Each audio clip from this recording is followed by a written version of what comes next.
World war 1 کے بعد Italy اور جرمنی میں ایک نیا پولیٹیکل ڈاکٹرن ایمرج ہوا جو بڑی اسٹرانگلی انفورس کیا گیا اور اسپریڈ کیا گیا دو ایکسٹریملی انفلوئنشیل فگرس کے ہاتھوں جن کا نام تھا مسولینی اور ہٹلر. یہ جو نئی پولیٹیکل آئیڈیالوجی تھی اس کو فیشزم کا نام دیا گیا بائی مسولینی، جو ایک اٹالین ڈکٹیٹر تھا اور ایک جرنلسٹ تھا جس نے نیشنل فیشسٹ پارٹی فاؤنڈ کی اور لیڈ کی. مسولینی 1883 میں پیدا ہوا اور اس نے اپنا پولیٹیکل کیریئر سٹارٹ کیا ایز اے سوشلسٹ، اور 1912 میں وہ اوانتی ایک لیڈنگ سوشلسٹ نیوز پیپر کا ایڈیٹر بنا. پھر گریٹ وار کے ڈیورنگ مسولینی کو سوشلسٹ پارٹی سے ایکسپیل کر دیا گیا for advocating Italy's entrance into battle, اور اس نے پھر اپنی فیشسٹ پارٹی آرگنائز کی وار کے بعد. By exploiting general fears of labour interest in communism, Mussolini نے اپنے فالوورز گین کیے among war veterans and the middle class. Mussolini نے ایک مارچ آرگنائز کی آن روم 1922 میں in order to bring down the government, اور جو king تھا کنگ وکٹر مینوئل، اس نے ایک سول وار کے ڈر سے مسولینی کو پرائم منسٹر اپوائنٹ کر دیا. یہ کتاب دا ڈاکٹرن آف فیشزم ایک ایسے ہے جو مسولینی اور ایک اٹالین فلاسفر جیوانی جینٹائل نے لکھی. اس کتاب کا پہلا پارٹ جس کا نام ہے فنڈامنٹل آئیڈیاز یہ جینٹائل نے لکھی، اور دوسرا پارٹ جس کا نام ہے پولیٹیکل اینڈ سوشل ڈاکٹرن یہ مسولینی نے لکھی. 1940 میں مسولینی آرڈرڈ کہ اس کتاب کی جتنی بھی ریمیننگ کاپیز ہیں which had different editions and translations to be retracted, کیونکہ اس کے مطابق he changed his mind about certain points. But anyhow ہمیں اس کتاب کے ذریعے پتہ چلتا ہے کہ آج ہم دنیا میں جو مانتے ہیں فیشزم کو اور اس کی امپلیمنٹیشن کو ہم جتنا dangerous to see the least سمجھتے ہیں، تو وہ اپنی کنسیپشن میں اپنی تھیوری میں کس طرح کی تھی اور اس کا مینیفیسٹو اس کے بارے میں کیا کہتا ہے. مسولینی شروع میں کہتا ہے اس کتاب کے like all sound political conceptions fascism is action and it is thought. Action in which doctrine is immanent, and doctrine arising from a given system of historical forces in which it is inserted and working on them from within. It has therefore a form correlated to contingencies of time and space, but it has also an ideal content which makes it an expression of truth in the higher region of the history of thought. There is no way of exercising a spiritual influence in the world as a human will dominating the will of others unless one has a conception both of the transient and the specific reality on which that action is to be exercised, and of the permanent and universal reality in which the transient dwells and has its being. To know men, one must know man, and to know man, one must be acquainted with reality and its laws. There can be no conception of the state which is not fundamentally a conception of life, philosophy or intuition, system of ideas involving within the framework of logic or concentrated in a vision or a faith, but always, at least potentially, an organic conception of the world. Mussolini کہتا ہے کہ fascism کا ایک spiritual attitude ہے towards life جو propose کرتا ہے کہ انڈیویجول سیلف سیکریفائس کے تھرو اور ریننسیشن آف سیلف انٹرسٹ کے تھرو ڈسپلن کریٹ کرے اور ڈیوٹی فلفل کرے اپنی. وہ کہتا ہے thus many of the practical expressions of fascism such as party organization, system of education and discipline can only be understood when considered in relation to its general attitude toward life, a spiritual attitude. Fascism sees in the world not only those superficial material aspects in which man appears as an individual standing by himself, self-centered, subject to natural law, which instinctively urges him toward a life of selfish momentary pleasure. It sees not only the individual but the nation and the country, individuals and generations bound together by a moral law, with common traditions and a mission which, suppressing the instinct for life closed in a brief circle of pleasure, builds up a higher life, founded on duty, a life free from the limitations of time and space, in which the individual, by self-sacrifice, the renunciation of self-interest, by death itself, can achieve that purely spiritual existence in which his value as a man consists. یہ جو conception ہے یہ دیر four ایک spiritual conception ہے جو arise کرتا ہے from the general reaction of the century against the materialistic positivism of the 19th century. یہ اینٹی پازیٹیوسٹک ہے لیکن پازیٹیو ہے. یہ نائدر اسکیپٹیکل ہے نہ ہی ایگنوسٹک ہے، نہ ہی پیسمسٹک ہے نہ ہی آپٹمسٹک ہے، جس طرح یہ باقی سارے ڈاکٹرنز ہیں which place the centre of life outside man. Fascism چاہتا ہے کہ انسان ایکٹیو ہو اور انگیج کرے in action with all of his energy. It wants him to be manfully aware of the difficulties besetting him, اور وہ ready ہو ان ڈیفیکلٹیز کو فیس کرنے کے لیے. فیشزم لائف کو کنسیو کرتا ہے ایز اے اسٹرگل جس میں انسان کو اپنے لیے ایک وردی پلیس حاصل کرنی اور جیتنی ہے. अपने आप को ethically, morally, physically, intellectually superior बनाकर और आर्टिस्टिक होकर, रिलीजियस होकर और साइंटिफिक होकर प्रोग्रेस कर कर। मुसलिनी कहता है कि ये जो कंसेप्शन ऑफ लाइफ है ये एक एथिकल कंसेप्शन ऑफ लाइफ है। It invests the whole field of reality as well as the human activities which master it. कोई भी एक्शन मॉरल जजमेंट से एग्जेम्प्ट नहीं है, कोई भी एक्टिविटी डिस्पॉइल्ड नहीं है of the value which a moral purpose confers on all things. जिसकी वजह से life as conceived of by the fascist वो एक सीरियस लाइफ है, वो एक ऑस्टेयर और रिलीजियस लाइफ है, और इसकी सारी manifestations are poised in a world which is sustained by moral forces, और ये स्पिरिचुअल रिस्पॉन्सिबिलिटीज़ को फुलफिल करने वाली लाइफ है। और ये लाइफ एक ईजी लाइफ नहीं है, बिकॉज मुसलिनी कहता है the fascist disdains an easy life.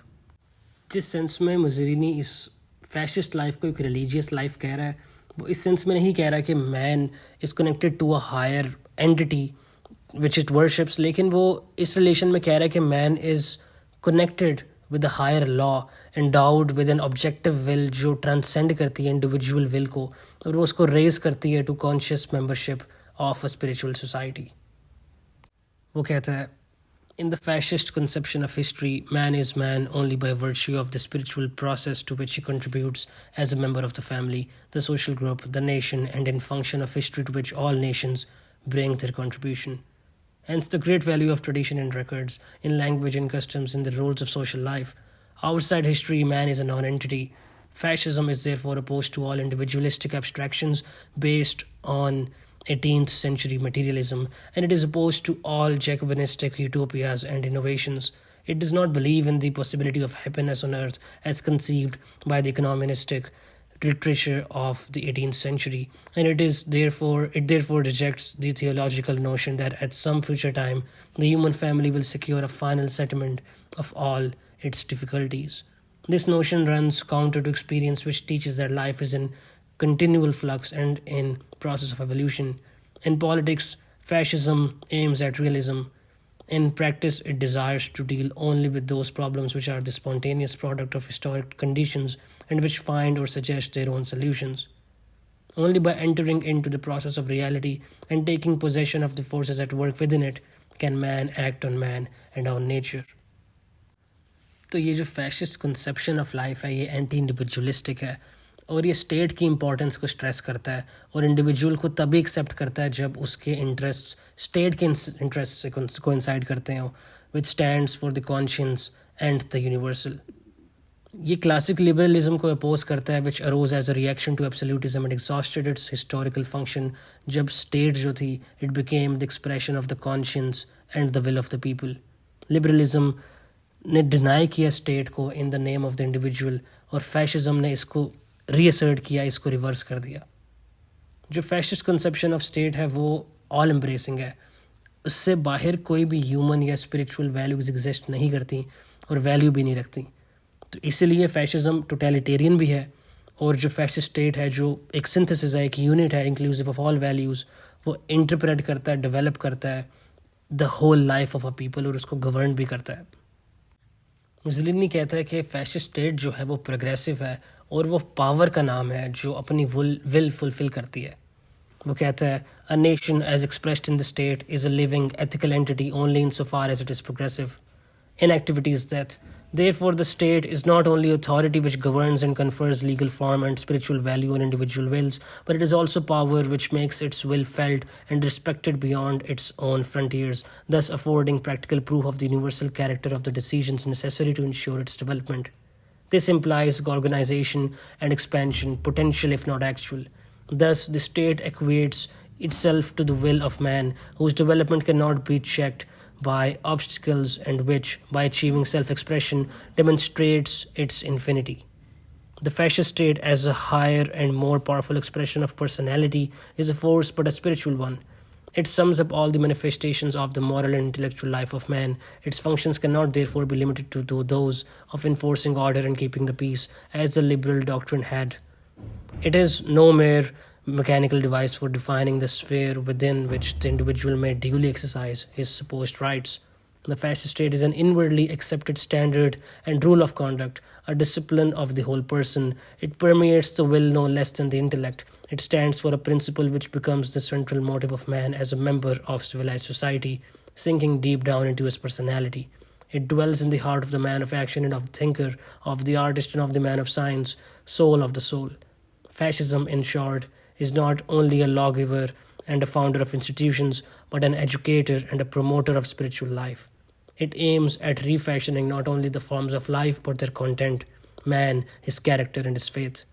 To achieve this purpose, it enforces discipline and uses authority, entering into the soul and ruling with undisputed sway.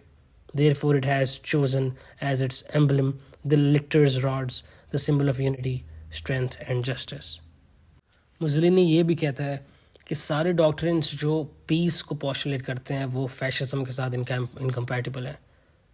वो कहता है fascism does not, generally speaking, believe in the possibility or utility of perpetual peace. It therefore discards pacifism as a cloak for cowardly renunciation in contradistinction to self-sacrifice. War alone keys up all human energies to their maximum tension and sets the seal of nobility on those peoples who have the courage to face it. All other tests are substitutes which never place a man face to face with himself before the alternative of life or death. Therefore, all doctrines which postulate peace at all costs are incompatible with fascism. Equally foreign to the spirit of fascism, even if accepted as useful in meeting special political situations, are all internationalistic or league superstructures which, as history shows, crumble to the ground whenever the heart of nations is deeply stirred by sentimental, idealistic, or practical considerations. Fascism carries this anti-pacifistic attitude into the life of the individual. I don't care a damn. The proud motto of the fighting squad, scrawled by a wounded man on his bandages, is not only an act of philosophic stoicism, it sums up a doctrine which is not merely political. It is evidence of a fighting spirit which accepts all risks. It signifies new style of Italian life. The fascist accepts and loves life. He rejects and despises suicide as cowardly. Life as he understands it means duty, elevation, conquest. Life must be lofty and full. It must be lived for oneself, but above all, for others, both nearby and far off, present and future. Mussolini फिर identify करता है कुछ की differences fascism और बाकी political ideologies के दरमियान. वो मटीरियलिस्टिक वैल्यूज़ को और व्यूज़ को क्रिटिसाइज़ करता है और वो कहता है ये एक इंसल्ट है सोसाइटी को to care more about intangible things. और वो कहता है कि इनइक्वालिटीज़ नेचर का पार्ट है, नेचर ऑफ सोसाइटी का पार्ट है. वो सोशलिज्म के साथ डिफरेंसेस पेश करते हुए कहता है such a conception of life makes fascism the resolute negation of the doctrine underlying so-called scientific and Marxian socialism, the doctrine of historic materialism which would explain the history of mankind in terms of the class struggle and by changes in the processes and instruments of production to the exclusion of all else. That the vicissitudes of economic life, discoveries of raw materials, new technical processes, and scientific inventions have their importance, no one denies, but that they suffice to explain human history to the exclusion of other factors is absurd. Fascism believes now and always in sanctity and heroism, that is to say, in acts in which no economic motive, remote or immediate, is at work. Having denied historic materialism, which sees in men mere puppets on the surface of history, appearing and disappearing on the crest of the waves, while in the depths the real directing forces move and work, fascism also denies the immutable and irreparable character of the class struggle, which is the natural outcome of this economic conception of history. Above all, it denies that the class struggle is the preponderating agent in social transformations. Having thus struck a blow at socialism in the two main points of its doctrine, all that remains of it is the sentimental aspiration old as humanity itself towards social relations in which the sufferings and sorrows of the humbler folk will be alleviated. But here again, fascism rejects the economic interpretation of felicity as something to be secured socialistically, almost automatically at a given stage of economic evolution when all will be assured a maximum of material comfort. Fascism denies the materialistic conception of happiness as a possibility and abandons it to the economists of the mid-18th century. This means that fascism denies the equation well-being is equal to happiness, which sees in men mere animals, content when they can feed and fatten, thus reducing them to vegetative existence, pure and simple. वो socialism के बारे में कहता है कि well being हम achieve नहीं कर सकते ऑटोमेटिकली मैक्सिमम मटेरियल कंफर्ट को एश्योर करते हुए, और फिर वो डेमोक्रेसी के साथ कुछ डिफरेंसेस बताते हुए कहता है कि डेमोक्रेसी इज़ अ लाई जो लोगों को ये बिलीव करवाती है कि दे एक्सरसाइज सॉवरेनिटी, जबकि वो सीक्रेट फोर्सेस उनको रूल कर रही होती हैं। और इसका मसला ये है डेमोक्रेसी का कि ये मेजॉरिटी को इक्वेट करती है विद अ नेशन। वो कहता है fascism denies that numbers as such can be the determining factor in human society. It denies the right of numbers to govern by means of periodical consultations. It asserts the irremediable and fertile and beneficent inequality of men who cannot be leveled by any such mechanical and extrinsic device as universal suffrage.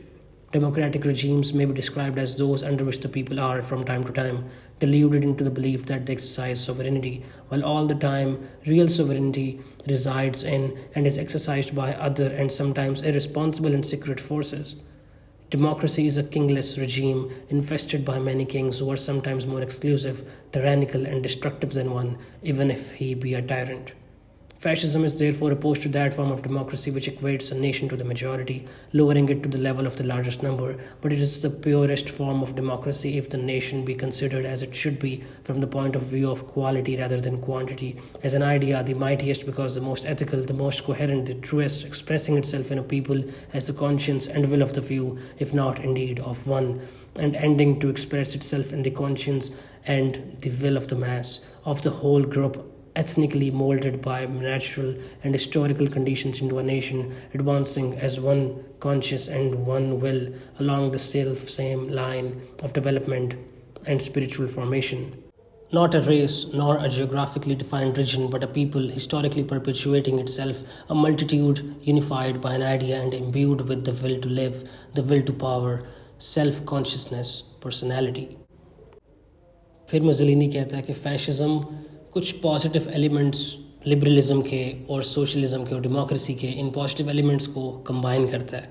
वो कहता है from beneath the ruins of liberal, socialist and democratic doctrines, fascism extracts those elements which are still vital. It preserves what may be described as the acquired facts of history. It rejects all else. That is to say, it rejects the idea of a doctrine suited to all times and to all people. Granted that the 19th century was the century of socialism, liberalism, democracy, this does not mean that the 20th century must also be the century of socialism, liberalism, democracy.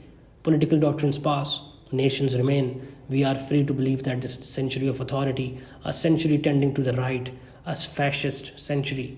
If the 19th century was the century of the individual, we are free to believe that this is the collective century and therefore the century of the state. It is quite logical for a new doctrine to make use of the still vital elements of other doctrines. No doctrine was ever born quite new and bright and unheard of. No doctrine can boast absolute originality. It is always connected, it only historically with those which preceded it and those which will follow it. The fascist state is not a night watchman, solicitous only of the personal safety of the citizens. Nor is it organized exclusively for the purpose of guaranteeing a certain degree of material prosperity and relatively peaceful conditions of life. A board of directors would do as much.